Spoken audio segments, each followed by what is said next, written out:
Radhe Radhe.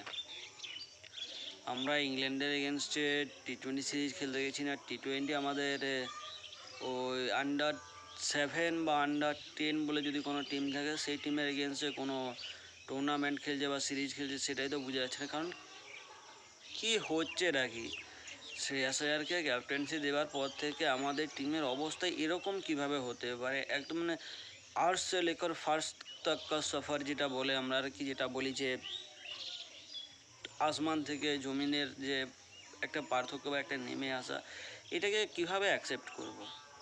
Match হেরে যায় সেটা আলাদা কথা, প্রথমে আমরা হারলাম আয়ারল্যান্ডের এগেনস্টে সিরিজ, সেটা বুকে পাথর রেখে না হয় সহ্য করে নিলাম। নতুন নতুন ক্যাপ্টেন এসছে, তার ক্যাপ্টেন্সিতে ঠিক আছে, কোনো ব্যাপার না। হারটা স্বীকার করতে যতটা কষ্ট হয়েছিল, ঠিক বাইরে বাইরে আমরা অতটা প্রকাশ করিনি যে যা হয়েছে হয়েছে, ঠিক আছে আমরা একটা সিরিজ হেরে গেছি আয়ারল্যান্ডের এগেনস্টে, সেরকম কোনো ব্যাপার না।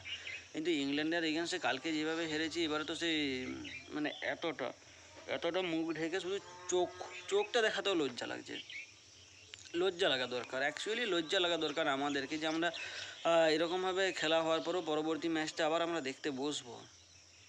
ছি, এটা আমাদের টিমের খেলা। এর থেকে তো ভালো আমাদের পাড়ার বাচ্চা বাচ্চা ছেলেরা খেলে, যারা এখনও ঠিক করে প্যান্ট পরতে শিখেনি।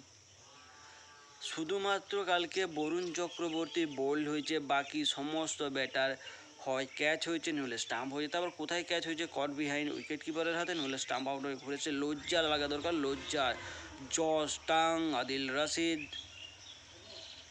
উইল জ্যাক, চোপড়া আর্চার, এরা উইকেটলেস। সেম পিচে খেলা হচ্ছে। ইংল্যান্ড যেখানে 207 রান করেছে, সেখানে আমরা 76-এ অল উইকেট ডাউন হয়ে চলে এসেছি। আমাদের লজ্জা লাগা দরকার, একটা লিমিট থাকা দরকার লজ্জা।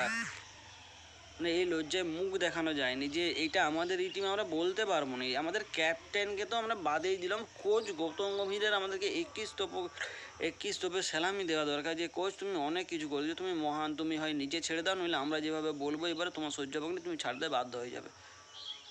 কোচ পাল্টাতেই বলছি, কারণ কোচেরই ডিসিশন হয় টিমে কে কে খেলবে না খেলবে, সেটা কোচ সিলেক্ট করে। টিম সিলেক্টাররা টিম সিলেক্ট করে কোচের হাতে তুলে দেয়, এবার কোচ যেটা বলবে সেটাই হবে। কালকের দিনে কী হয়েছে? সর্বোচ্চ রান 13। বৈভব সূর্যবংশী কালকে টিম ইন্ডিয়ার তরফ থেকে সর্বোচ্চ রান করে 13, যার পিছু পিছু অভিষেক শর্মা 13, ঈশান কিষান 10, বাকি 3, 2, 4, 1, 8, 9, 7 এরকম করে খেলা হয়েছে। 207 রান থেকে 76 যে রানে আমরা হেরেছি, ওই রানটা যদি আমাদেরকে বলতো যে আবার তোমরা ওই রানটা চেস করো, আমরা আবার হেরে যেতাম। কারণ 76 কত হচ্ছে? 152 রান হচ্ছে।